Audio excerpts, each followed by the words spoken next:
Bonsoir, bonsoir, bienvenue dans Cinéwatch, ravi de vous retrouver pour cette nouvelle émission, votre rendez-vous ciné hebdomadaire sur Watch TV. Cette semaine, on a un très très beau programme avec un très très très grand film notamment, dont on va parler en très bonne compagnie. À ma droite, Pierre Siclier, oui, de Ciné-Série. Tout à fait. Voilà. Je suis content d'être de retour. Ben oui, ça faisait un petit moment. Oui, la dernière fois, j'avais dit du mal de presque tous les films, du coup, ça m'a donné envie de revenir. C'est vrai, il n'y a pas si longtemps, en fait. Voilà. Et, non, j'allais dire à ma gauche, mais non, en fait. Bah non, je suis toujours à ta droite. À ma droite. Donc, toujours à ma droite, Gauthier Jurgensen, d'Allociné. Bonsoir et merci beaucoup de me faire revenir. J'adore le générique un peu reggae, là, je trouve ça trop cool. Oh, mais on est tous fans de ce générique. Mais nous, on est ravis que tu sois là, chaque fois, en fait. Bah oui, quasiment. T'es sorti plus souvent de ton placard ces derniers temps, je trouve. Mais je suis plus dans mon placard, je l'ai annoncé sur Twitter, j'ai fait fortune dans la critique cinéma, j'ai acheté un 3 pièces sur les quais, et voilà. Voilà. J'ai économisé pendant le placard, et puis voilà. C'est ça. Du coup, voilà. En tout cas, on est une belle petite équipe pour parler d'un film qui divise, qui plaît, qui enchante certains, qui en déçoit d'autres. Voilà, on parlera tout à l'heure de, vous l'avez sûrement reconnu, donc Blade Runner 2049. Ah, c'est pas le sens de la fête, ça. Ça divise Blade Runner, on en parlera. Ça divise. Mais avant de parler de Blade Runner, on va faire un petit tour de l'actualité. Comme chaque semaine, on vous a sélectionné 3 news. Alors, je pourrais dire c'est les 3 news les plus marquantes de la semaine, c'est les 3 news qu'il faut avoir vu passer cette semaine, etc. Non, en fait, c'est juste les 3 news que j'ai choisies. C'est ce qu'on a trouvé là. Purement arbitraire. C'est les 3 trucs dont j'avais envie de parler. La première, c'est le tournage d'Avatar 2 qui a enfin commencé. Alors c'est vrai qu'on a l'impression que le tournage d'Avatar 2 vient de commencer depuis 5 ans. Non, là, il vient vraiment de commencer. Le film est annoncé pour une sortie le 18 décembre 2020. Alors juste avant d'en discuter un petit peu, donc les infos principales, c'est que le Avatar 2 et Avatar 3 seront tournés en même temps. Ils partiront tout de suite en post-production derrière, et le jour où sortira Avatar 3, débutera le tournage de Avatar 4 et Avatar 5. J'espère que vous avez suivi. Qu'est-ce que vous pensez, vous, de de cette suite d'Avatar qui était prévisible et prévue, mais qui arrive quand même vachement tard. Je sais pas si je suis le seul à le penser, mais... Pierre, je te laisse... Oui, non, enfin, c'est-à-dire que Avatar, c'était assez révolutionnaire quand il est sorti, il y a 25 ans maintenant, presque. mais du coup, moi, avec le recul, je me disais, avoir une suite, est-ce que j'en avais vraiment besoin? Est-ce que j'en avais vraiment envie? Je sais pas trop ce qu'il va nous raconter. Est-ce qu'il va encore révolutionner avec de nouvelles techniques? Je sais pas. Donc, Il a annoncé la 3D sans lunettes. Ah, bon. Écoute, on verra. Hein. On a jusqu'à 2020 en plus, donc on a le temps. Oui, ça, on a un peu de temps. Mais voilà, il y a aussi ça, tu vois, ça fait longtemps qu'on l'attend, c'est pas prévu avant 2020, puis il y en aura 2 d'un coup. Pour l'instant, j'en attends pas grand-chose. Je vais voir petit à petit. Hein. Oui, ceci dit, James Cameron a répondu à ce truc-là du fait qu'il s'est passé beaucoup de temps entre le 1 et le 2, en disant que 7 ans avaient séparé Alien et Alien 2, et que 7 ans avaient séparé Terminator 1 de Terminator 2. Donc pour lui, la question de est-ce que c'est trop tard ne se pose pas. Écoute, moi je vais essayer de pas me fâcher avec tous les gens qui adorent Avatar et tout ça, parce que vraiment, si ça les a touchés, si ça leur a plu, tant mieux.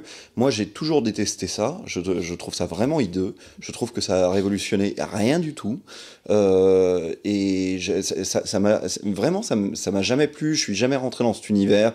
Je trouve que créer une planète où il y a une forêt avec des gens qui vivent dedans, c'est pas un univers, c'est juste le monde, quoi, avec une espèce d'histoire de Pocahontas par-dessus. Vraiment, ça ne m'intéresse pas du tout. Ouais, mais il y a des schtroumpfs. Oui, super. Et voir la suite... C'est une forêt connectée. Ah, formidable. Et voir la suite 10 ans après de ce truc-là, je m'en contrefous, je sais pas ce qu'on fait. Non, après, la révolution, c'est que à cause de lui, tout le monde s'est mis à faire de la 3D alors qu'il fallait pas. C'était très intelligent ça, de faire ça. C'était une bonne idée. Mais... Et d'ailleurs, c'est pas à cause de lui, puisque la 3D existe depuis les premiers temps du cinéma. Oui, mais elle est venue, repartie. Oui, et elle est juste en train de revenir et de repartir encore une fois. Il a rien inventé. Hein. C'est pas faux. Alors, moi, il y a surtout quand même une question que je me pose dans cette histoire. C'est, donc concrètement, de ce que j'ai bien compris, Avatar 3, quand Avatar 3 va sortir, c'est-à-dire pas en 2020, mais en 2021, voire 22, il va attaquer le tournage du 4 et du 5. Chic alors. Voilà.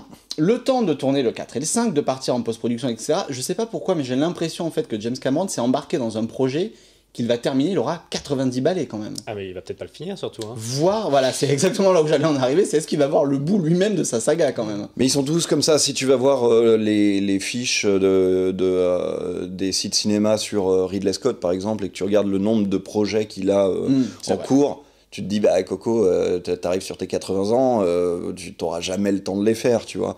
Donc il lance des projets. Il lance des projets, c'est normal. C'est comme ça que tu survis à Hollywood. Après, ce qu'il fera dans les faits, ces 4 suites, là, c'est tout le mal que je lui souhaite. Très bien. Oui. Après, bon, voilà, on va surtout voir si le public suit effectivement et revient vers cet univers. Ah bah, j'espère, vu que ça aura coûté $1 milliard. Bah, c'est ça. C'est un peu ça. Le mec, il a hypothéqué sa maison. Déjà, je trouvais ça aberrant, quoi. Les 500 millions de dollars, je crois que c'était à l'époque du premier. Je sais pas si je pense que c'est moins que ça, quoi. Ouais, je pense aussi, mais... Voilà, mais il me semble que c'était très élevé quand même. C'était très élevé comme ça, et déjà, moi, je trouvais ça hallucinant, quoi. Bon, après, ça a rapporté. Donc, bah oui, on parle bon, quand même du plus gros succès de tous les temps. Donc, bon. C'est ça. Et en parlant de succès, donc j'en arrive à la deuxième news. Un mec qui aime beaucoup faire des succès, qui en fait même chaque année, c'est ce cher Jason Blum, le producteur emblématique du nouveau cinéma d'horreur qui fait des films pour 3 fois rien et qui engrange... ah bah il a pas besoin d'1 milliard. qui engrange un max. Alors Jason Blum vient d'annoncer donc 2 nouveaux projets. Le premier projet, c'est Spawn. Alors voilà, il reviendrait avec une nouvelle version du comic book qui ferait oublier l'affront de 1997 signé Marc Dippé, qui nous avait sorti quand même l'un des plus belles bouses des années 90.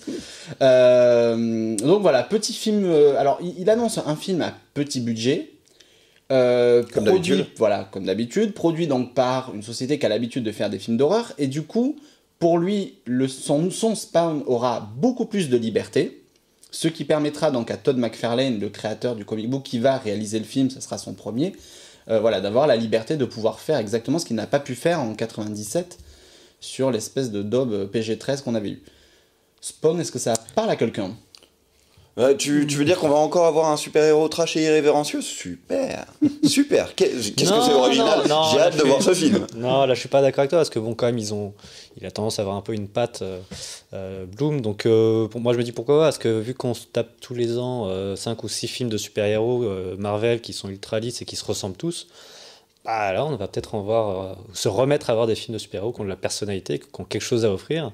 Oui, on s'est remis un peu en avoir, donc on peut aussi voir autre chose que des films de super-héros une fois de temps en temps, c'est pas mal. Oui, non, mais pour rendre justice à Jason Blum, je veux dire, effectivement il fait des films d'horreur qui moi me plaisent pas beaucoup, parce que quand on met trop peu d'argent dans un truc juste pour faire du pognon, bah on finit avec des films qui sont un peu foutraque, quoi, et qui me font pas très peur. Mais quand même, il a aussi produit Whiplash, Jason Blum, donc il réinvestit pas que dans des nanars, c'est pas vrai. Et des hommes sans loi aussi. Ouais, absolument, ouais.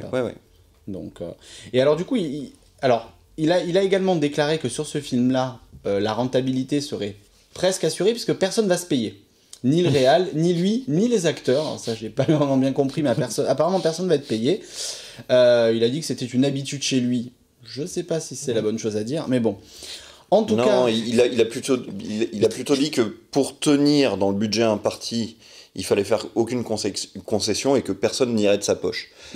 Personne ne réinjectera s'il manque 1 semaine ou 2 semaines de tournage de sa propre poche, et que comme ça on met un cadre très défini et on tient dans ce truc-là. C'est une manière de ne pas faire de dépassement de budget et de... par la même occasion, pas perdre d'argent. Ouais, effectivement, j'avais pas lu la même version. Il me semble que j'avais lu, moi je me payais. Non, ça c'était le tournage pour, de Jean-Pierre Mocky, par contre. Jean-Pierre Mocky, personne n'est payé. C'est Pôle emploi qui s'en charge. Mais alors du coup, film qui en revanche devrait lui permettre de rentrer de l'argent et éventuellement de se payer, il a également annoncé un nouveau volet d'Halloween. On a l'impression que cette saga est immortelle, comme... Son Michael Myers dedans, j'allais dire Mike Myers. Et comme Jamie Lee Curtis, manifestement, parce que son personnage était mort, et elle revient. Et ouais, elle était morte en 2002 dans... C'est la beauté de Résurrection. Tout à fait. Et oui, c'est le grand retour de Laurie Strode. Alors, truc assez étonnant, donc ça sera réalisé par David Gordon Green, qui avait fait Joe avec Nicolas Cage, qui était très bien, et Délire Express, donc c'est vrai que c'est un choix assez curieux. Mais encore plus curieux, le scénario serait écrit par Danny McBride. Là, moi, perso, j'ai pas compris. Non, mais en fait, il est scénariste de pas mal de trucs, Danny McBride. Je crois qu'on l'avait vu ensemble. On l'avait vu au générique d'un film, peut-être Underworld, du coup c'est pas rassurant, mais, oh, merde. Mais il est possible qu'on l'avait vu au générique de plusieurs trucs et on s'est rendu compte qu'en fait il faisait des scénarios, le garçon. Donc, ouais, c'est... Et pas que dans des comédies. C'est vrai que on retrouve aussi John Carpenter au générique en tant que producteur exécutif. Donc bon, bah, laissons une chance à ce projet. Les films Halloween, c'est un peu comme les films de super-héros. Moi, je comprends pas très bien pourquoi il y en a encore. On a un peu fait le tour de Michael Myers quand même, mais bon, voilà. Si ça continue et que ça continue avec ces mecs-là, pourquoi pas? On a envie de savoir ce que ça va donner. Quand Moi, j'avais presque envie de dire, tous les derniers étaient tellement mauvais que si ça se trouve, ça peut se retrouver finalement dans une bonne place dans un classement des Halloween, quoi. Il me semble que le reboot de Rob Zombie était pas trop mal quand même. Alors, je sais qu'il est apprécié. Moi, perso, j'avais pas vraiment aimé, mais bon. Moi, je le confonds avec le reboot de Vendredi 13, avec le reboot de Massacre à la tronçonneuse et tout ça. C'était tous ces reboots d'il y a 10 ans, je m'y perds un peu. C'est un peu compliqué. En tout cas, voilà. Donc, le nouveau Halloween est annoncé pour le 19 octobre 2018. Finalement, il arrivera bien plus vite qu'Avatar 2 déjà. Donc voilà, un petit tour sur les tweets. Donc on a Daniel qui nous met une photo d'un monsieur en déambulateur et qui dit ça sera moi quand j'irai voir Avatar 5. Je crois que Daniel est pas très vieux en plus, donc on comprend tout le sens de sa phrase. Et on a Miss Bobby qui nous dit ah bon, les films Marvel sont ultra lisses? Mais non. Bah si. Je crois que c'est ce qu'elle veut dire. Si. Et oui. Dernière news très rapidement avant d'attaquer quand même un peu le gros morceau de cette émission et ce pourquoi on est là quand même. Je pense que ça va aller beaucoup plus vite. C'est juste pour te dire que Paramount a annoncé la mise en chantier de Sonic le film. Voilà. Moi j'ai envie de dire. Qui c'est qui joue Sonic du coup? Hein? Qui va jouer Sonic à ton avis?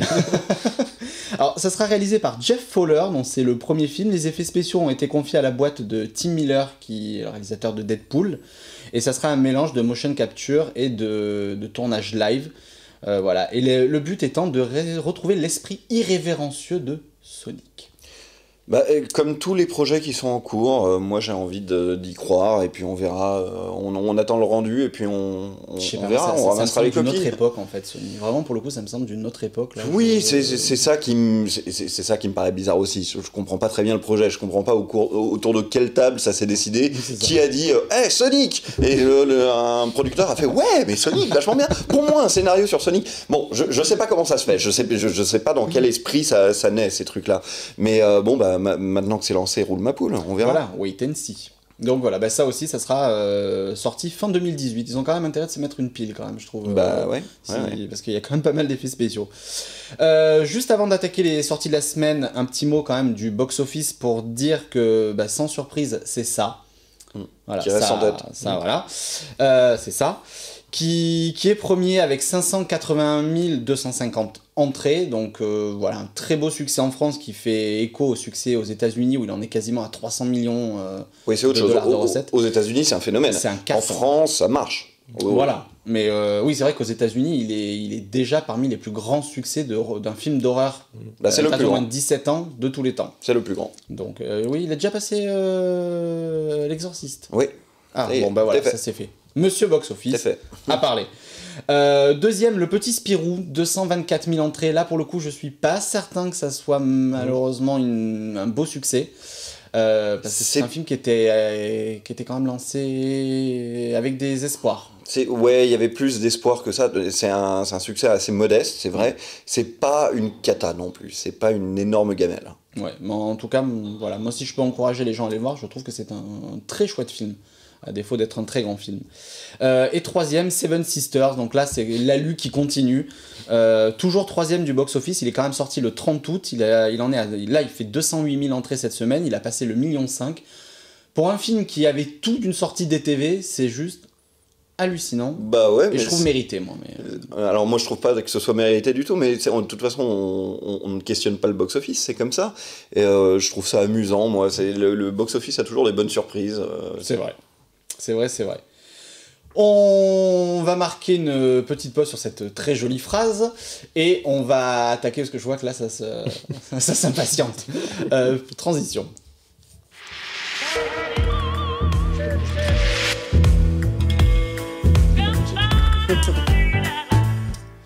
Blade Runner 2049, la suite du film culte de Ridley Scott sorti en 1982. Voilà, Blade Runner 2049, attendu depuis très très très longtemps, sortait aujourd'hui au cinéma. Réalisé donc par Denis Villeneuve, à qui l'on doit Prisoners, à qui l'on doit Premier Contact, dont je ne dirai jamais assez à quel point j'aime ce film. Voilà, on lui doit également Incendie, Sicario. Voilà, on ne présente plus vraiment le cinéaste canadien. On va tout de suite regarder la bande-annonce du film qui est donc portée par Ryan Gosling et par Harrison Ford qui revient. C'est coécrit par Hampton Fancher qui avait déjà écrit le premier et par Michael Green à qui on doit Logan, c'est pas mal, à qui on doit Covenant, c'est un peu moins bien, et à qui on doit Green Lantern, c'est de la merde. On va tout de suite regarder la bande-annonce.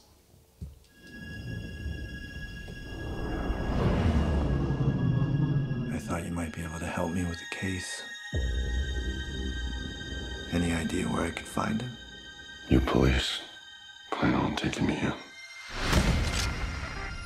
I would much prefer that to the alternative.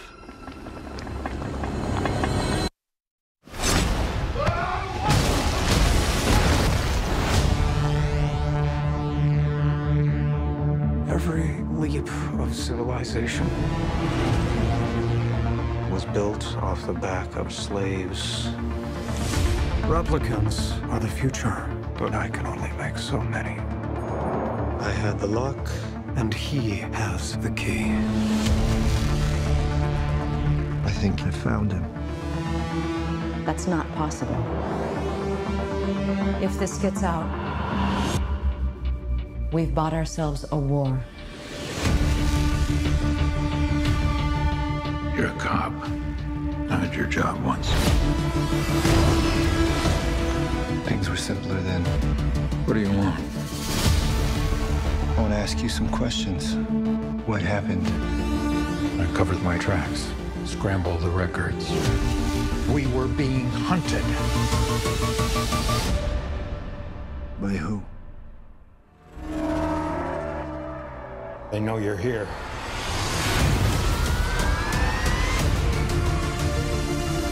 You do not know what pain is yet. You will learn. Bring it to me.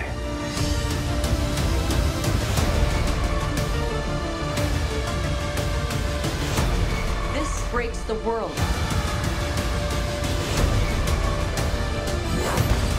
We have to go. I'm coming with you.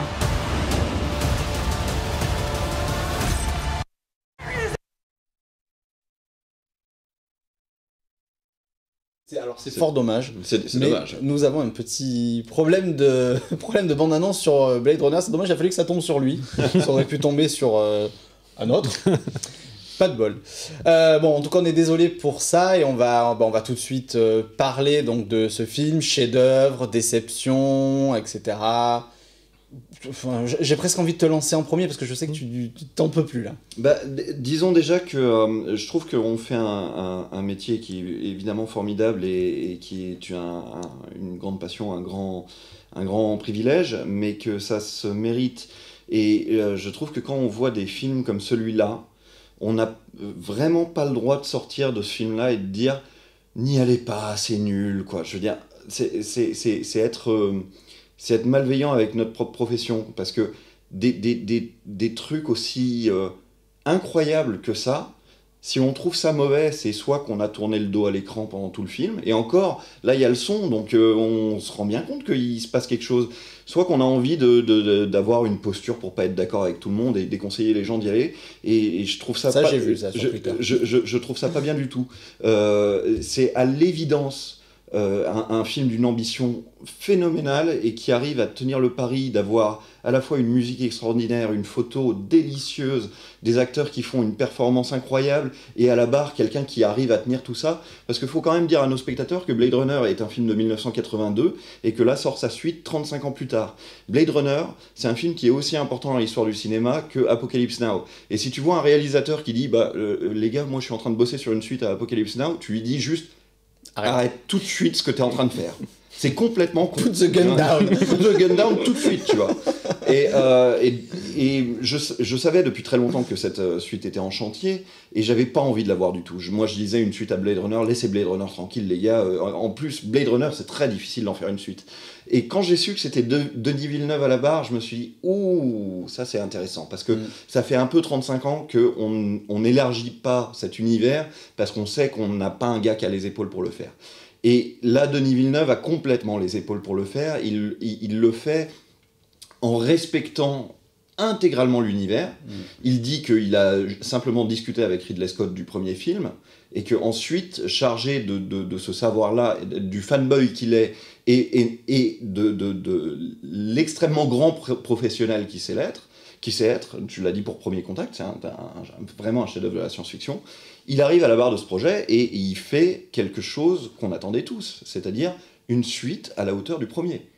Comment faire une suite à la hauteur du premier Blade Runner ? C'est un pari impossible. Bien sûr que tous les cinéphiles vont garder en tête une préférence pour Blade Runner premier du nom, parce que c'est l'original, mais celui-là ne démérite pas du tout, même s'il dure 2h40, et c'est 2h40 pendant lesquelles on ne s'ennuie pas. C'est un blockbuster sur lequel on est sur un autre tempo. On n'est pas dans les Gardiens de la Galaxie, où là c'est funky fresh, on est sur fond bleu, et on s'éclate et on s'en fout parce qu'on est là pour ramasser le pognon. On est dans un blockbuster adulte qui se pose des questions d'une profondeur inouïe et qui est d'une beauté plastique incroyable. J'ai hâte d'être demain pour le revoir, vraiment.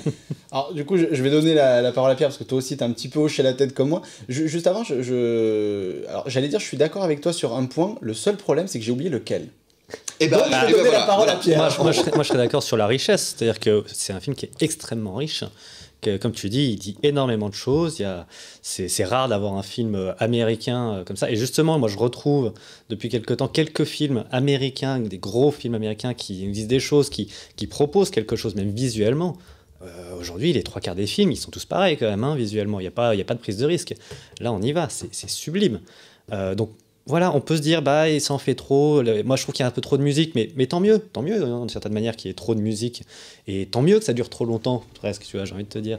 Mais en même temps, moi, je trouve ça osé, comme tu dis. Et surtout, là où ça m'a intéressé, c'est que même dans un film comme ça, qui est extrêmement mythique, qui a déjà toute une histoire, toute une mythologie, Denis Villeneuve, il a réussi à faire comme un film de Denis Villeneuve, à y mettre de ses obsessions.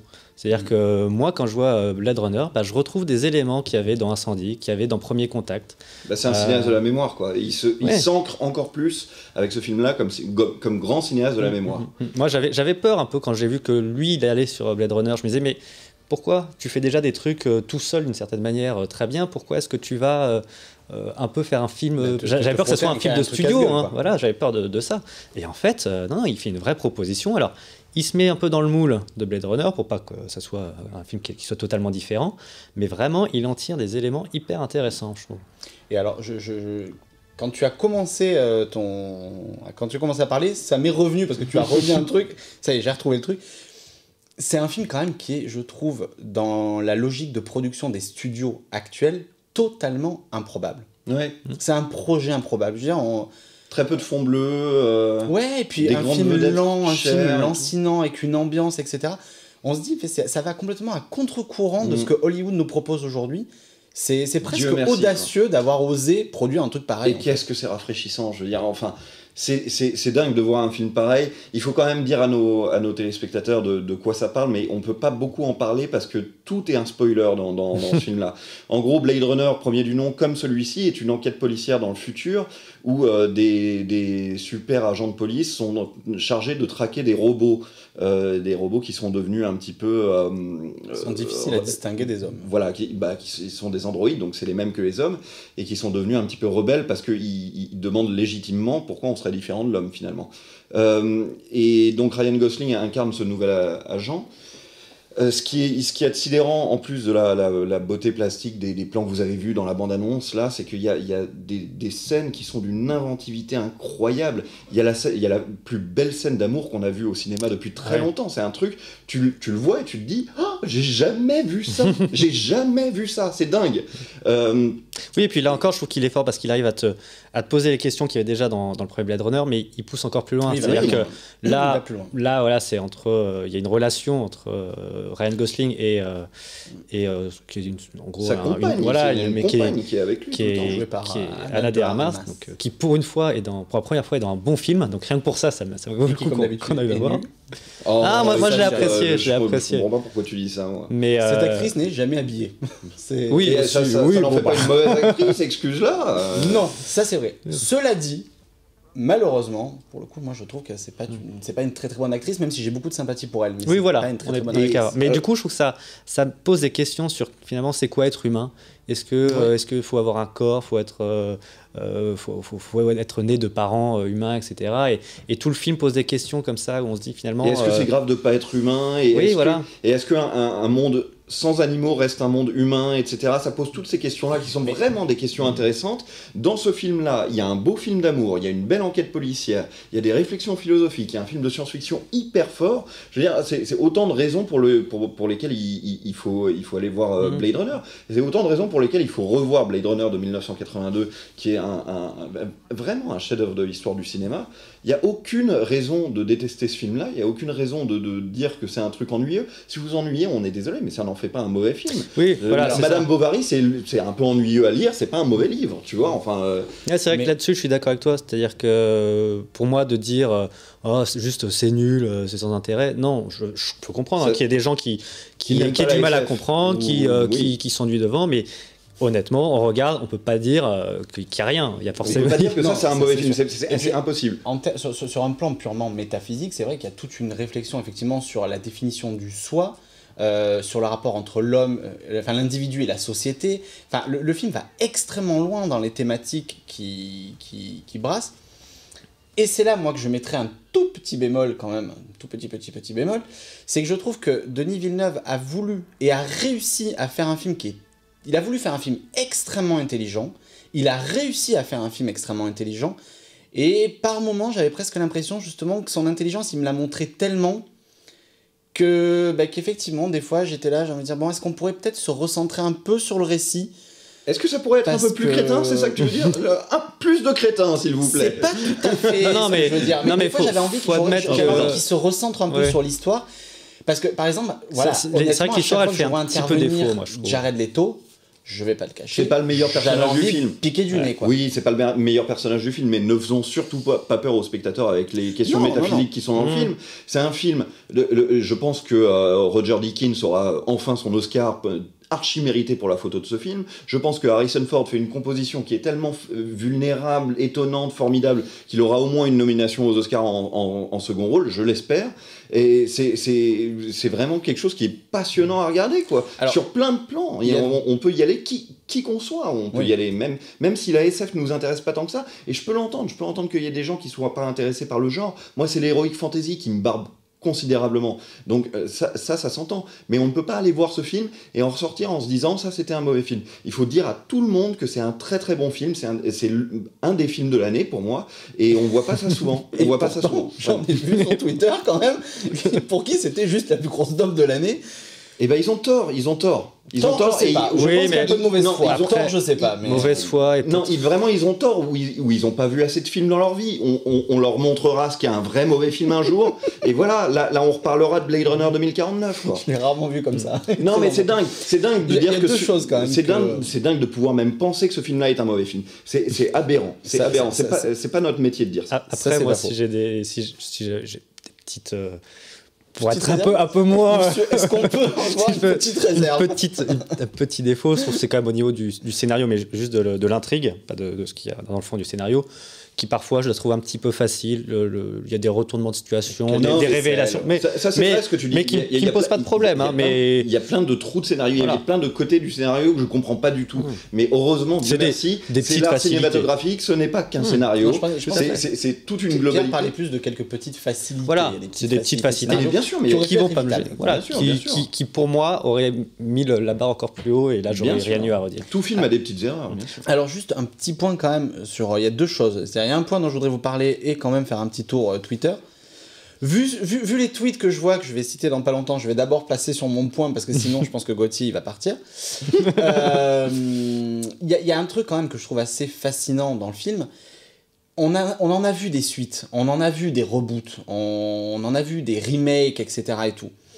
Un mec qui arrive à faire une suite 35 ans après d'un film et qui arrive à ce point, je trouve, à retrouver un mimétisme complet sur l'univers du premier, que ça soit thématique, visuel, etc. Je n'ai jamais vu ça. Et en plus, il met à jour l'univers. Il le met à jour 30 ans plus tard. Il le met à cet univers. jour en termes de... Ouais. Voilà, c'est vrai, technologiquement, etc. et tout. Mais moi, ce que j'ai trouvé vraiment fascinant dans le film, c'est que j'avais pas l'impression d'être devant une suite. J'avais vraiment l'impression d'être devant un prolongement.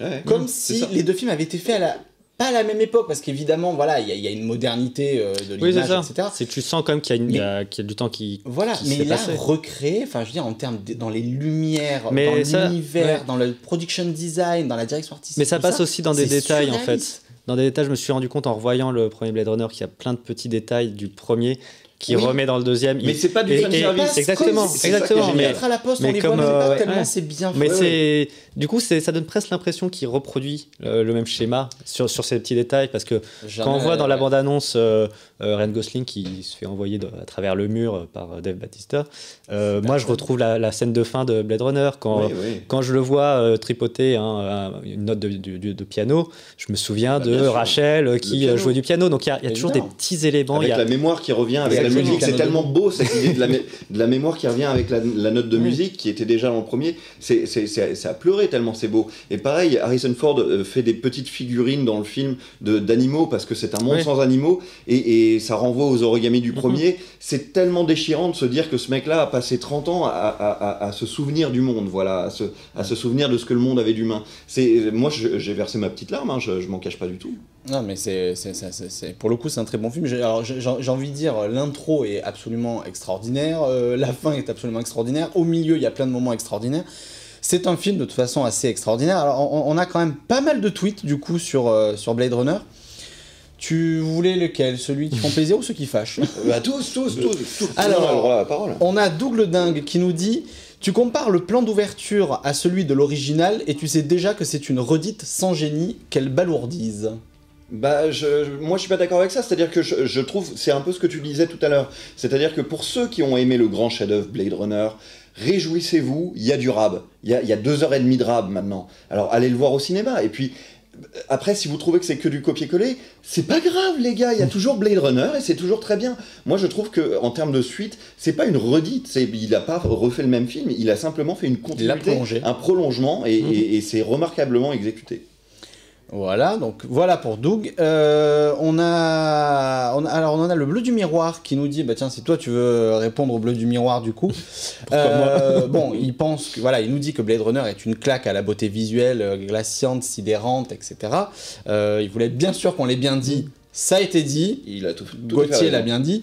Mais il disait à un moment, je suis en train d'essayer de retrouver son message, que le film est à la fois une suite et à la fois l'antithèse parfaite du premier. Je sais pas ce que vous... il faudrait qu'il puisse être là pour nous expliquer un peu plus longuement sa pensée. C'est le grand défaut de Twitter, hein, c'est que chez 140 caractères ou je sais pas trop quoi, on n'arrive pas beaucoup à argumenter. Mais je suis 280 bientôt, effectivement. Je suis prêt à écouter toutes ces théories. Non mais c'est vrai qu'il y a autant, pour moi il y a autant, c'est autant le même film qu'un film totalement différent. Je pense que c'est à peu près ce qu'il voilà, veut dire, c'est ça, pouvoir l'expliquer. Je sais pas trop comment l'expliquer pour le coup, mais c'est vraiment un ressenti. C'est-à-dire qu'on voit le film, on se dit bah tiens, ouais, c'est des choses que j'ai déjà vues par ces petits clins d'œil, et puis en même temps, voilà, il le prolonge, il va un peu plus loin, il poursuit l'aventure. Donc finalement, en fait, je me demande s'il faudrait peut-être pas juste mettre les deux côte à côte, enfin les deux en même temps, et en faire un très long film de ça ferait quoi, 4 heures. Alors lui, c'est que quand même celui-là fait 2h40 et moi l'autre, je 1h50, dois avouer... Non, celui-là. Non, le premier, oui, c'est le premier. Ça dépend de la version. Le premier dure 2 heures. Mais voilà, pour le coup, moi, celui-ci, c'est vrai que... un petit film de 4-5 heures. Un petit peu long. Mais vous êtes cinglés, les gars. Moi, j'en prendrais pour 8 heures de ce truc-là. Hein. C'est tellement Je sais pas, merveilleux, quoi. C'est tellement merveilleux. On se sent tellement respecté en tant que spectateur quand on voit des Après, belles l'avantage, choses c'est qu'on comme ne peut pas dormir parce que le score absolument sublime de Hans Zimmer est tellement fort que pour le coup, ça nous tient C'est éveillés. c'est quand même trop fort, moi, je trouve. ça. Oh là là, mais, Mais vous êtes des non, mais- vieux, quoi. Mais oui, Oh, non, il est- euh, oui, mais trop fort pour Il est d'une beauté- Il est d'une beauté totale, voilà, ça je Mais peux reconnaître, voilà, avec un pour- petit côté, je disais tout à l'heure, Giorgio Moroder pour moi.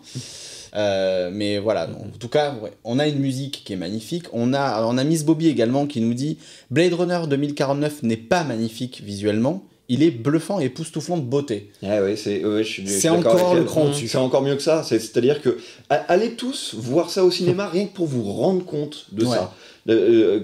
Comment à chaque plan on se dit mais qu'est-ce que c'est qu'est-ce que c'est beau, qu'est-ce que c'est éblouissant, c'est un feu d'artifice, quoi. Et alors, vous me suivrez peut-être pas sur ce coup-là, mais moi j'ai envie de dire aux gens, c'est tellement beau, c'est tellement dense, parce que c'est un film d'une densité quand même qui est absolument hallucinante, qu'elle soit thématique ou visuelle. Franchement, n'allez pas le voir en 3D. Moi j'ai envie de dire à la limite aux gens, ne vous embêtez pas à aller le voir en 3D. Mais en il y a- IMAX, ça doit valoir la en peine. quand IMAX, même. oui. Ouais. Mais il y a déjà tellement de choses à prendre dans la figure en 2D que je trouve qu'en 3D sur 2h40, ça risquerait presque de fatiguer l'œil et ça serait dommage. Bah, moi je retourne le voir demain en IMAX et j'ai hâte. Ah bah Vraiment, tu j'ai nous hâte. diras ça. Tu nous diras Juste moi, en revoyant, dans le fond, il y avait la bande-annonce qui repassait, et j'ai revu la scène où il y a Ana de Armas qui est derrière Ryan Gosling Ouais. pendant qu'il cherche quelque chose. Et là encore, je trouve ça hyper intelligent, c'est-à-dire que même ce personnage, il arrive à lui donner une autre chose. C'est-à-dire que ça peut même paraître comme la conscience du personnage ou Mais le c'est subconscient du personnage. Et ça, je trouve ça on peut hyper absolument intéressant. pas spoiler qui est le personnage de Ana de Armas, Mm. mais c'est un personnage qui, sur le papier, t'as envie de dire c'est complètement toc, et au fait, il lui donne une profondeur qui en fait presque le personnage le plus intéressant du film, quoi. Alors, je vais reconnaître, pour le coup, on a vu le film ensemble. Quand je suis sorti, ma réflexion à ce sujet-là, c'était... J'aime bien l'idée de départ de ce personnage-là, parce qu'elle apporte vraiment une thématique. Elle ouvre une porte sur dans toutes les thématiques qu'il y a. Il y en a une qu'elle amène vraiment à travers elle. Je trouvais que, par contre, la faire revenir, voilà, elle est présente dans le film, etc. Je trouvais qu'au bout d'un moment, ce personnage ne servait franchement à rien. Mais elle porte en elle une question Et j'y ai réfléchi essentielle. après, et je reconnais qu'effectivement, c'est un personnage quand même assez Ouais. intéressant. Mais à l'image de tout le film, en fait, c'est un film qui se bonifie plus on y pense. Hein. C'est vrai. Ah oui. Donc Et voilà. c'est la marque des grands chefs-d'œuvre.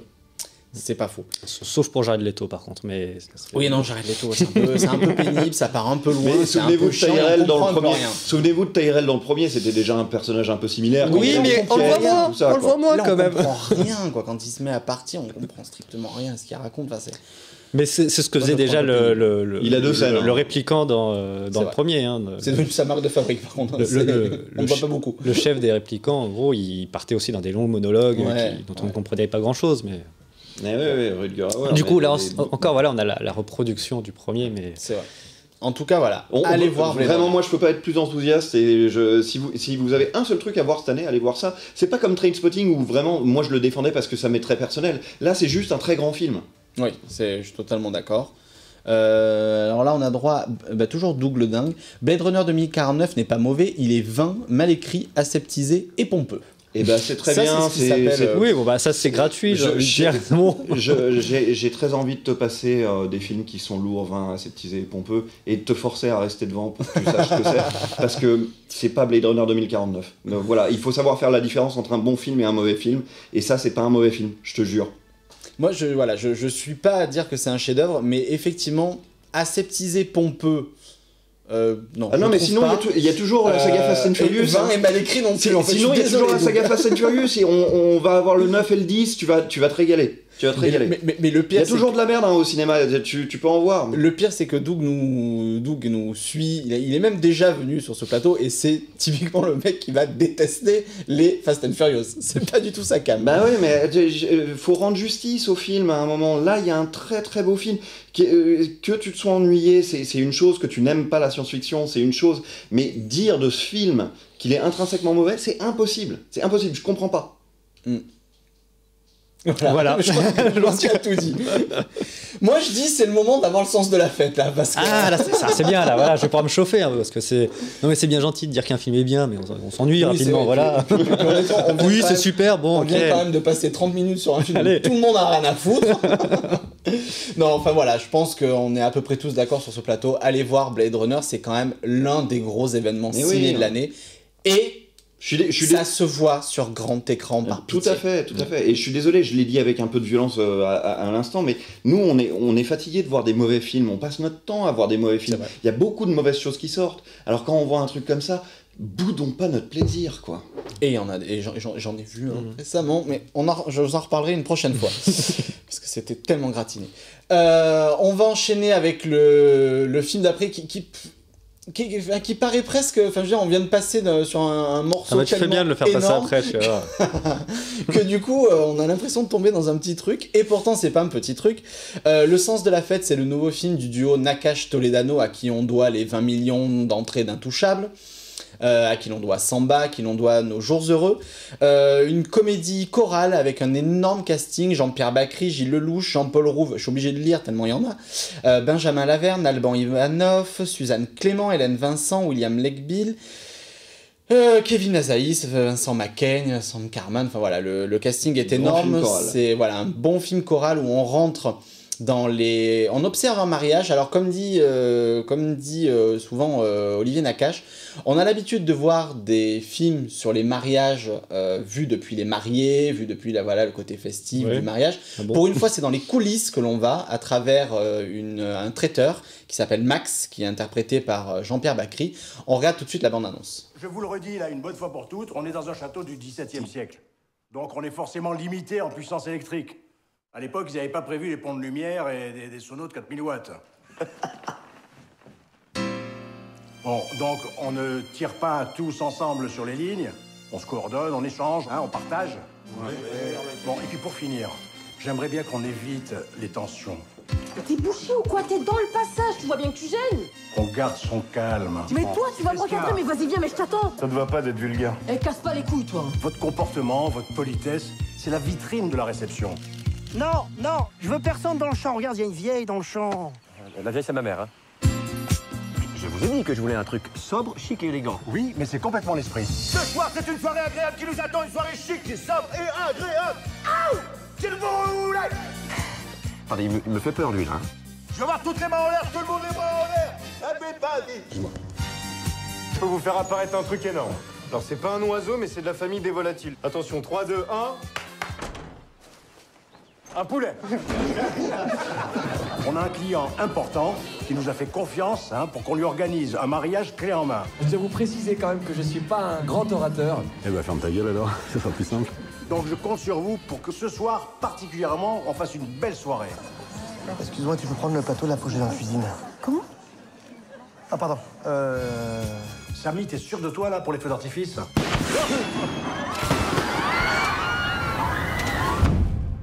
Qu'est-ce que je vous ai dit? J'ai dit on se coordonne. Y a personne qui comprend que je joue ma vie, moi. À chaque soirée, je joue ma vie.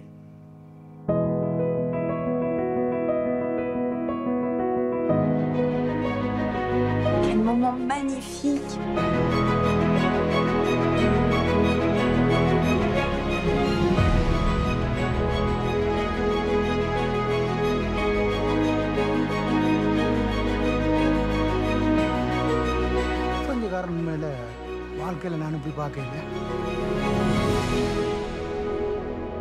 Les gars, là, ce soir, qui n'est pas déclaré?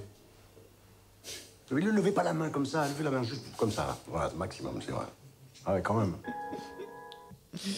Voilà, le sens de la fête. Bah allez, vas-y, fais-toi plaisir, hein. Non mais alors, ça a commencé, je me suis dit, bon, c'est une gentille comédie une gentille comédie populaire, voilà, qui veut faire de mal à personne, du coup, visuellement, alors c'est sûr, c'est pas Blade Runner, hein, mais qui ne propose rien, hein, clairement, et, ça apporte rien visuellement, donc ça reste focalisé sur l'écriture, donc des petites blagues qui vont être bien lourdes, hein, pour être sûr qu'on les comprend bien, donc à base de...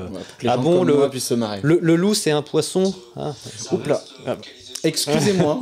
Je me répète, Voilà. je crois, là. Tiens, on s'entend. On s'entend. Bonjour, moi. C'est-à-dire que j'ai eu le malheur de vouloir voir si on avait des messages sur la page Facebook. Ne fais pas si ça. les gens réagissaient sur Mais tu Facebook. peux, mais il faut couper le son. Mais voilà. Je ne touche plus à Facebook. Et non, du coup, oui, ça peut être lointainement gentil, mais plus ça avance et plus en fait ça m'ennuie, moi, ce monde où on veut une diversité. Donc oui, on aura tout. Et puis on veut te montrer que tout le monde est très gentil ici. Donc même le patron, c'est pas un méchant patron. Hein. Donc s'il embauche des gens au black, c'est parce qu'il a pas le choix. Hein. Et puis c'est parce que c'est comme une bande de gros bourgeois antipathiques qui font leur mariage. Bah finalement ils sont quand même sympas, et puis quand il y a tout qui pète, c'est pas grave, on va prendre le Pakistanais. Tu vas un peu loin là, je pense. Non mais là, tu vas vraiment un Là, peu il se loin. spoil tout le film, le mec, il en a plus rien à foutre. Le gars est en roue libre. Si c'est comme ça, je raconte toute l'histoire et je me barre. Je suis désolé, non mais c'est pas raconter l'histoire ça, mais quand tu te retrouves avec les gentils pakistanais et puis le gentil arabe qui tu lui donnes une flûte et un djembé, puis ils font la musique et puis tout le monde est Pour le coup, content. ça, on le voit dans la bande-annonce. Non mais attendez là, non mais c'est quoi ce truc quoi? Et puis là ils sont contents. Ah bah oui, parce que là c'est des gentils bourgeois. Eh ben moi ça m'a fait marrer, monsieur. Voilà. Moi j'en sors à peine, donc c'est un petit peu difficile de donner un avis clair quand on vient de voir un film. Moi j'aime bien le projet et je crois qu'il est né du fait que, je sais pas si vous vous souvenez de la scène d'intro de Samba, mais c'était un long plan séquence assez bien cousu où on partait d'une fête comme ça et puis la caméra s'en allait dans les coulisses et allait retrouver le personnage principal qui faisait la plonge. Et je crois que c'est ça qui a donné à Toledano et Nakash l'envie de faire ce film-là, l'idée de faire ce film-là, c'est-à-dire une fête vue depuis les coulisses. Et moi je suis pas d'accord qu'il y a rien visuellement, il y a quand même des longs plans séquences qui suivent Bakri qui essaye de gérer tout et tout ça. Même des moments où on pense un petit peu au plan séquence des Affranchis là dans le restaurant où on suit De Niro j'ai plus pensé à Birdman, tu vois, avec les transitions si tu veux. jazzy. Il y a un peu de jazz, un peu comme dans Birdman, mais c'est vrai que c'est insupportable ça. Ils veulent faire genre les gars, mais j'avoue, arrêtez. Mais c'était pas aussi à droite. Mais comme Jean-Pierre Bacri est toujours en train de s'adapter, comme il dit dans le film, et de composer avec ce qu'il a, ça a un côté un petit peu jazzy qui est rigolo. Donc moi c'est pas là-dessus que je suis déçu. Je trouve même le film plutôt bien bricolé là-dessus. Je suis un tout petit peu plus déçu sur l'écriture des personnages parce que je trouve que c'est un film choral, mais on a pris Jean-Pierre Bacri, on lui a dit fais-nous super grincheux. Tu fais super Bacri. On a pris Vincent McCain, on lui a dit fais-nous super Droupi, super Vincent McCain. On prend Gilles Lelouch, on fait exactement la même chose. Enfin, ils sont tous super eux-mêmes. Et là, je me dis, faut écrire un peu mieux que ça. D'ailleurs, les blagues sont très sympathiques. Moi aussi, je ris bien, mais je ris pas vachement bien. La qualité du rire est pas super bonne. Elle est pas. Pour une comédie, ça pourrait être mieux écrit. Mais c'est vrai qu'il y a aussi des moments touchants dans le film et on est un petit peu sur cette bascule. Ceci dit, sur l'histoire des Pakistanais qui jouent de la musique, je te trouve vachement méchant parce que justement, la mise en scène et le scénario préparent cette situation pendant tout le film. Donc, quand ça finit par arriver, le seul regret que je peux avoir, c'est de me dire je l'ai trop vu arriver, mais quand ça arrive, c'est totalement justifié. Je me dis pas du tout qu'il y a un poncif raciste ou je sais pas trop quoi. Ah non, c'est pas que c'est raciste, mais c'est toujours mieux que chez Jar où il se transforme en Rambo pour aller se bastonner avec des racailles dans une cité. Mais pourquoi pas? Là, on est surpris. Là, on s'y attendait pas quand même. Dipan comme ça. C'est très bien Dipan, surtout la fin. Enfin, bref, c'est pas le sujet. Non, mais moi, c'est vraiment un manque de surprise à tous les niveaux. C'est que je vois tout venir. Pour le coup, les ficelles sont quand même assez grossières. Mais même dans les blagues. Tout arrivé, ça, je suis d'accord. Mais après, moi, je sais pas, j'ai trouvé qu'en termes d'écriture, j'ai trouvé ça assez inspiré, finalement. Et voilà, après, comme tu dis, oui, l'humour, c'est très subjectif, chacun a le sien, etc. Moi, je me suis vraiment marré de bon cœur du début à la fin. Bakri, j'avais envie de le voir faire super Bakri, donc ça m'a pas dérangé, j'avais envie de voir ça. Mais là, c'est trop, quoi. On a déjà un air de famille, tu vois. Enfin. Et tu sais, moi, quand je dis sur les comédies, moi, je veux qu'il se passe quand même quelque chose à l'image. Je veux qu'on me fasse rire pas que avec des dialogues, parce que sinon, tu peux faire du théâtre aussi, hein. Mais moi, je trouve qu'il se passe des trucs à l'image, c'est ce que j'essayais de te vendre. Oui, mais moi, j'ai bien compris. Non, mais c'est ce que j'essayais de te dire. Très souvent, j'ai juste vu les personnages qui s'envoyaient soit des vannes ou qui faisaient des trucs, et la caméra reste posée, elle filme Bakri qui dit son truc et il est drôle Bakri. Après, il y a quand même un son. Je trouve qu'il y a une caméra qui est très. Mais c'est pas ça. Mais c'est pas ça qui va me faire rire. C'est pas la caméra qui fait un plan séquence et qui suit les personnages qui va me faire rire. Bah si, Oui, parce que ça donne du rythme au film. Ça va pas te faire rire, mais ça donne c'est pas côté que un film. accumulation, C'est pas que un film drôle. C'est aussi un film qui suit le bordel d'un préparatif d'une cérémonie de mariage. Je sais pas si vous avez déjà eu la chance de vivre ça dans votre vie, mais c'est vrai que c'est. Enfin, on retrouve tout l'enfer que ça peut être une cérémonie de mariage. Comme tourner un film. Et comme tourner un film. Et là, Il faut ça s'adapter. c'est le truc intéressant. C'est que là, de retrouver en fait avec ces personnages, avec tout ce qui se passe. Ils ont quand même reproduit plus ou moins un tournage en fait de film. Mais et ça, je trouve ça intéressant, mais qu'ils auraient pu même pousser un peu plus loin. Ils ont été serveurs dans des mariages, ils ont bossé dans des, dans des brigades de traiteurs, etc. D'où le fait qu'il y a beaucoup d'anecdotes. Les spectateurs verront par eux-mêmes le coup des friands anchois. On ne dit pas plus, vous verrez. C'est très marrant ça. Mais c'est des vraies anecdotes, etc. Et parce qu'ils ont bossé justement là-dedans, ils avaient plein de choses à raconter, etc. Et tout. Et forcément, ils ont eu ce parallèle évident avec le métier de réalisateur. Ou comme dans un mariage, tu es obligé de t'adapter aux situations. Il se met à pleuvoir, il faut s'adapter, quoi. Et tu vois, on est en 2017, une année où la comédie française peut être un truc aussi malveillant qu'à bras ouverts. Oui. Alors quand on voit un film comme ça, qui est quand même d'une grande bienveillance, et qui, s'il utilise quelques clichés, c'est vrai, tombe pas toujours à plat et quand même bien tricoté, j'ai pas envie de taper dessus. Je me suis pas marré aux éclats, mais c'était quand même pas mal. J'ai pas perdu 2 heures du tout. Mes serviettes. Moi, j'aurais aimé avoir un entre-deux, tu vois. C'est quelque chose entre ça et entre à bras ouverts. T'es un peu notre Vincent Macaignano, en fait. Le grincheux, non, notre Bacri. Le grincheux, quoi. Je suis un peu Bacri, oui. Il y a un moment où il va falloir aimer un film, quand même. Oui, parce qu'il a quand même réussi à nous faire toute une émission en détestant tout. Ouais, presque tout, à part un film. Un ou deux. Non, deux. Celui que moi, j'aimais pas. Non, qu'est-ce qu'on a... Il y avait Good Times qui était bien. Tout défoncé, t'avais juste aimé Barry Seal, c'était pas mal. Ah ouais. Enfin, voilà. C'est toujours plus difficile de défendre un film que de l'attaquer. C'est vrai. Oui, ça pour le coup, on est tous d'accord. Et puis notre but de toute façon, c'est d'emmener les gens qui sont derrière cet écran dans les salles de cinéma pour aller voir les films. C'est vrai, mais bon, si on peut vous orienter vers les bons, vers les bons, bien sûr, vers les bons. Celui-là, on peut le regarder à la télé aussi, pour le coup. C'est pas complètement faux, mais moi je préfère voir les films sur grand écran. Moi, je trouve que c'est une très très bonne comédie et j'incite effectivement les gens à aller le voir. À l'inverse du film d'après, où là pour le coup je ne pousserai personne, je m'en voudrais. On va changer d'univers complètement. Il y a un mariage. Ah bah t'inquiète, on va y arriver. Il y a un mariage là aussi. C'est vrai. Du coup, voilà, on va arriver sur Happy End, un univers complètement différent, puisque c'est le nouveau film de Michael Haneke, qui était en compétition au Festival de Cannes. Il briguait une éventuelle 3e Palme d'Or, ce qui aurait été un record, un scandale aussi. Voilà, donc c'est avec Jean-Louis Trintignant, Isabelle Huppert, Mathieu Kassovitz et la jeune Fantine Ardouin, qui est très très bonne d'ailleurs, cette petite. On va tout de suite regarder la bande-annonce et on en parle rapidement après.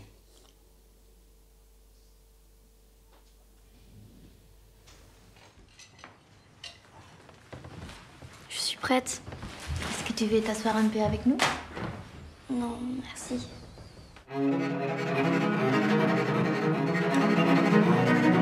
Étrange. Qu'est-ce qui est étrange? Qu'elle soit là, présent. Et alors? Alors rien. T'as un crédit considérable, Pierrot. T'es mon fils et t'es le futur patron. Maman.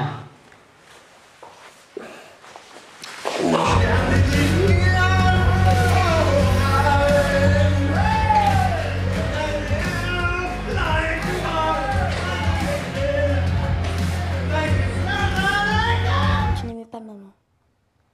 Tu n'aimes pas Anaïs, tu n'aimes pas cette Claire et tu ne m'aimes pas non plus.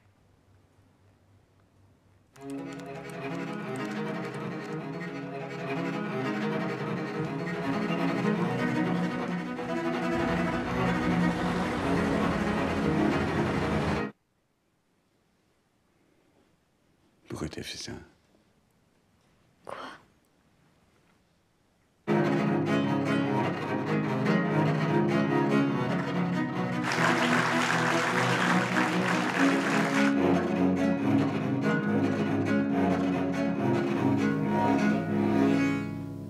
Pierre.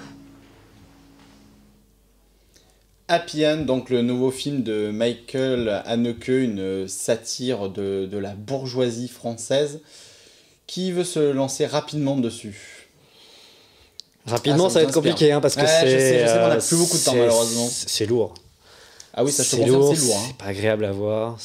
On peut, quand je disais qu'il n'y avait pas beaucoup d'idées visuelles sur le sens de la fête, là, on peut aussi regarder en fermant les yeux et juste écouter ce qui se passe. Mais n'importe quoi, mais c'est pas vrai du tout. C'est pas vrai du tout, c'est un film d'une très très grande finesse, c'est peut-être pas le meilleur Haneke, et peut-être effectivement qu'il méritait pas la Palme d'Or sur ce film-là, mais non, moi je suis pas du tout d'accord avec vous. Ça commence sur des plans d'un téléphone mobile et de quelqu'un qui regarde, qui espionne quelqu'un d'autre, et petit à petit on commence à comprendre que derrière ces images qu'on voit de téléphone mobile se cachent des très très lourds secrets de famille, et qui vont peut-être aller jusqu'à l'horreur, ou peut-être pas. On sait que dans cette famille, on a mis beaucoup de choses sous le tapis, c'est toujours le cas chez Haneke dans tous ses films, et ça risque, la cocotte minute risque de nous exploser à la figure à un moment, et c'est la dernière fois qu'on va voir Jean-Louis Trintignant à l'écran, très probablement, et il est très dévoué dans ce film-là. Il fait au moins 2 choses, il y a 2 plans où on se dit mais c'est pas possible, il a pas fait ça lui-même, et si, il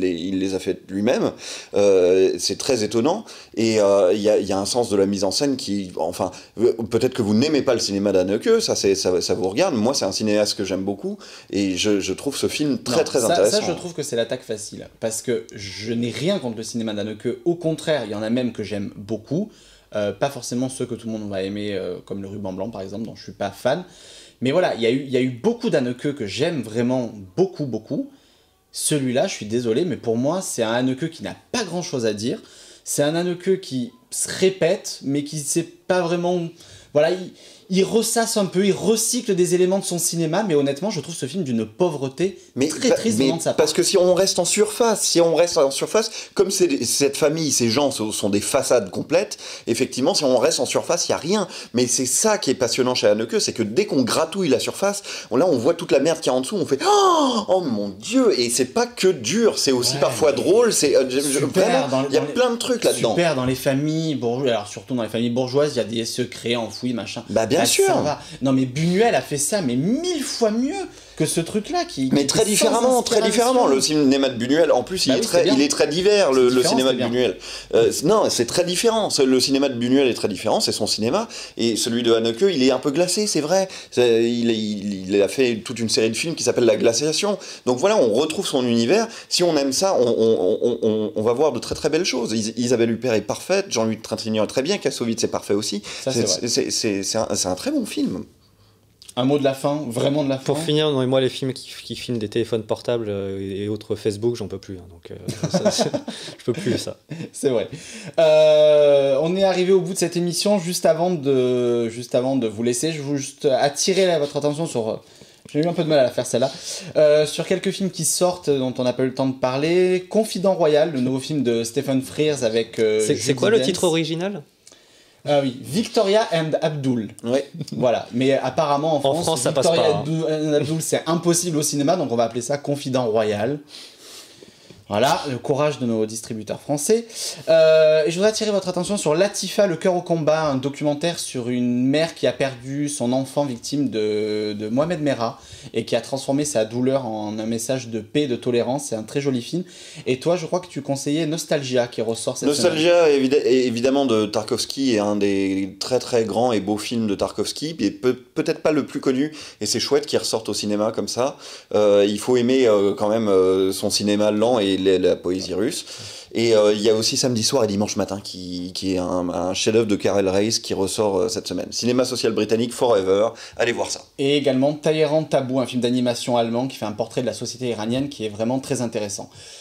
On vous laisse sur ces bonnes paroles. Merci Pierre, merci Gauthier. Merci beaucoup à toi. C'était un plaisir comme d'habitude. Bien sûr. Et on vous retrouve la semaine prochaine pour une nouvelle émission de Cinéwatch où on aura un programme très chargé. Bonne semaine, bon film, allez voir Blade Runner. Oui, allez au cinéma.